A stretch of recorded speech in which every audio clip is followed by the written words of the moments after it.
walking with it.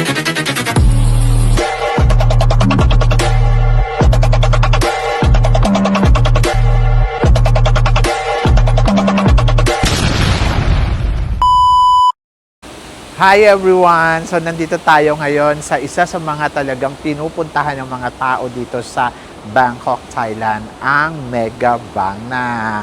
So isa to sa mga pinakamalaki at pinakamagandang mall at promise. Pag pumunta kayo dito, marami kayong mabibili, marami kayong makakainan, at higit sa lahat, panalo ang lugar na to. So isa talaga siya sa mga pwede nyo talagang puntahan. Dito, ayan. So, kita niyo yan, guys.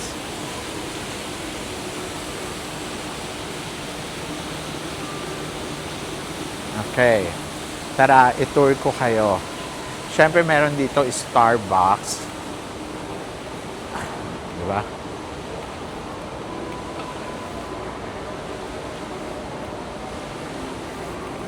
So, habang naglalakad tayo, mag-story time din tayo.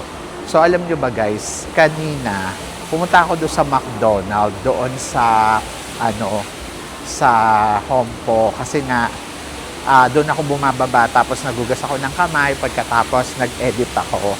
Pagkatapos doon sa Hompo, may dalawang, teenager, na babae lalaki, aba, wagas ang paglalampungan ng mga batang to. So ako, wala naman akong problema kung magjowa ng maaga yung mga kabataan ngayon. Pero kasi naluloka ako, yung alam mo yung lalaki, pasimpleng, nilalamas na yung harap ng babae. So sabi ko, nakakaloka. Alam ginagawa nito. So, tapos parang tinataboy ko nun ng babae. Pero parang feeling ko yung babae, gustong-gusto niya rin naman. Pagkatapos, bukod doon, so tinaboy na ng babae kasi parang nakita niya nga nakatingin ako sa kanila. Aba, bumaba pa sa baba, sa may hita. Lalo ako naloka. Sabi ko, ano ba naman to? Sabi ko, grabe tong lalaking to. Ang bilis-bilis ng kamay. Nakakaloka. Pero tingnan nyo din dito. O, diba? Nakakaloka yung So, yung bar na yan, sa baba, dyan ka ako nag-iinom. Tingnan nyo naman guys, anong oras pa lang? 5:30 ng hapon, pero may mga nakatambay na at umiinom. So, doon ako umiinom yan, dyan sa bar na yan. Kasama ko sila PE teacher. And then, of course, maraming makakainan dito ng bonggang-bongga. Ayan. So, di ba? Kung talagang gusto nyo talaga ng sosyalan at syempre, ayan. Di ba? Ang bongga. Para siyang Alabang Town Center sa atin. And then, continuous ko muna yung chika ko sa inyo. So, naloka ako kasi nga, di ba, parang yung lalaki, hindi ko na kontento. Alam mo kung saan pa hinipo. Doon pa sa may, ayan, katulad nito. Yung dalawang lalaking naglalakad, di ba? Wagas ang hipo ng lalaki sa puwet mo. Di ba? Parang, ano ba? Tama bang ganyan yung ginagawa? Nakita ninyo? So, yon. So, ayun din. So, hinipo niya dito sa may hita.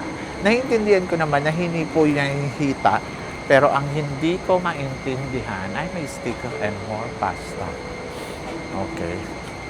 So, yon. Ang hindi ko maintindihan, mas lumapag pa yung kamay ng lalaki doon sa doon sa may parang malapit na sa harap. Diyos ko, nakakaloka. Tapos yung babae naman, alis-alis konti. Tapos yung lalaki, drama-drama. Tapos may mga pahalik-halik pa dito sa pisngi. Alam niyo ba kung anong edad netong mga batang to, ng mga kinukwento ko? Nasa edad lang sila ng mga 16 or 15 years old. Mga ganon. Baka nga 14 pa lang. Pero kasi, di ba, parang mga nene? Ang harot ninyo. So, yon. So, ako naman, naiintindihan ko na iba na yung panahon ngayon. Pero kasi, ang dating kasi sa akin, kung talagang nire-respeto ka talaga ng lalaki, alam nyo yun, hindi niya gagawin sa'yo yun. Kung may respeto sa'yo yung lalaki, hindi niya gagawin yun sa'yo sa madaming tao. Gets ninyo? Kasi parang feeling ko, okay lang naman na magjowa sila kung bata pa sila, okay yon, walang problema. Pero kasi kung yung lalaki may respeto dun sa babae, hindi niya gagawin yun sa babae na hihipu-hipuin at lalamas-lamasin niya yung daddy nung babae. Ito naman kayo mga babae kayo, sana nag-iisip din kayo, hindi porket may itsura or gusto ninyo si lalaki, ay parang papayag na kayong gawin kung ano yung dapat gawin sa inyo. So, paminsan-minsan naman, Diyos ko, lumagay kayo sa tama. O, di ba? Kasi nakakalorky. Nakakalorky yung ginagawa sa inyo na parang hindi kayo marunong mag-ingat, nakakalorky yung ginagawa na parang alam mo yun, wala kayong pakialam. Tapos alam mo yun, baka madisgrasya. Oh my gosh. Mag-aral kayo. Ayun lang, nakakawindang lang kasi, di ba? Kaya gano'n yung reaction ko. Parang ang feeling ko, sobrang hindi siya okay. Oo. Isipin na lang ninyo, kapatid ninyo yon o mga anak ninyo, di ba? Tapos gano'n. At ang mga babae hindi din nag-iisip no? Sa totoo lang. Hindi ko naiisip na nag-iisip sila. Kasi kung nag-iisip sila, di sana, hindi ganon. Kasi naghahanap ako guys na makakainan namin ngayon So iniisip ko dito. Pero kasi ang pagkain, hindi ko alam. Ayun, so may 333. Oh, ayun. Hindi ko lang alam kung may ice cream siya. Gusto ko kasi ng ice cream. Tapos, ayun, 500. Pero may salmon na siya. May 700 plus. Parang for the dinner, okay na tong 299 plus. Sa totoo lang. Kaya lang puro sushi. Tapos, pwede din naman tong 399. Net is 470. Ito, 342. So, alamin natin yan. Pero, may dessert ba siyang ice cream? Ayun. Naloka, naka-standby ng ganon. Ayun, kasi magdi-dinner kami ni Nu, tapos gusto ko sana sa, yung may enjoy namin, pero naluloka ako, medyo may kamahalan, charot. Anyway, so yon. So, ang akin lang, wala namang problema kung maglandi. Oo. Pero sana naman, di ba, lagay sa lugar. Kung ang lalaki talaga re-respetohin ka niyan, alam mo yung hindi ka niya babastusin ng gano'n, hindi niya sasamantalahin na parang kayong dalawa lang, tapos gano'n, di ba? So, yun lang. Ang mga bata ngayon, masyado silang marurupok at mapupusok. So, yun guys. So, guys, tingnan niyo dito, ang ganda-ganda. Oh, di ba? Oh.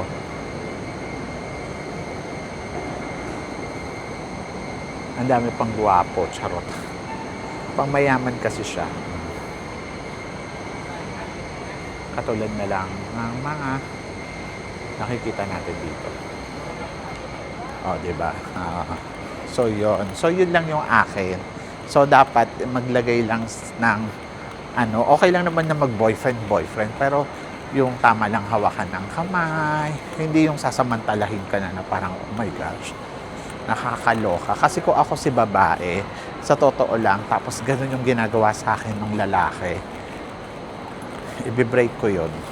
Kasi parang feeling ko, binabastos niya na ako. Yung hihayaan niyang hipuan ka dito, hipuan ka kung saan-saan, pambabastos yun. Di ba? Kayo ba, gusto niyo ba ng ganun? Kung halimbawa bakla ako, tapos kahit nga bakla ako, tapos ganun yung ginagawa, hindi ko rin gusto eh. Kasi parang feeling ko, pag nag-date tayo, dapat formal tayo sa lugar kung saan tayo nagde-date. So, i-enjoy lang natin siya. Pero yung sasabihin mo na parang i-allowed kita na bastusin mo ako ng ganun, parang mali yun. Diba? So, yun. Ayun lang ang akin. Ang mga kabataan niya yung sobrang ang rurupok, ang pupusok, at kaya nalalagay sila sa alanganin. 'Di ba? Eh kung nag-aaral ba sila tapos at the same time nai-enjoy nila na may jowa-jowa, hay nako. So parang feeling ko nga yung babaeng yun, nagalaw-galaw na ng lalaki kasi alam mo yon parang feeling ko hindi naman mag-aatim yung lalaking gumawa ng ganon dahil wala naman nangyari, di ba? Pero syempre, baka may nangyari na sa kanila kaya okay lang sa kanya na gawin-gawin yung mga ganong bagay. Tingin ninyo, ang chismosa ko, no? Hindi kasi kanina nagulat talaga ako kasi para pa silang mga nene, tapos bukas makalawa, magugulat ka na parang, di ba? Diyos ko, yung mga babae, kung alam lang ng mga nanay ninyo yung mga ginagawa ninyo pag nakatalikod sila, yung mga lalaki naman, kunwari bait-baitan, kala mo maamo, pero mga, alam mo yung halimaw naman, charot. Ako nga bakla, hindi ako pumapayag na gaganong-ganunin ako sa kalsada eh. Parang hello, virgin yan. Ako charot. Hindi, kasi respeto ang tawag doon. Respeto sa sarili mo. Alam mo, sa totoo lang, kahit nga bakla ka, may music. Ang akin, sa totoo lang ito lang, kahit bakla ka, kung may respeto ka sa sarili mo, hindi mo hahayaan na gawin yung mga bagay na yon sa public place na ginagawa sa iyo ng lalaki na binabastos ka. So, ang tawag doon ay kailangan ng konting respeto para sa sarili mo. Yun lang, di ba? So, yun. So, ayan na. Tour ko na kayo dito. O, di ba? Ang ganda dito, guys. Ayan.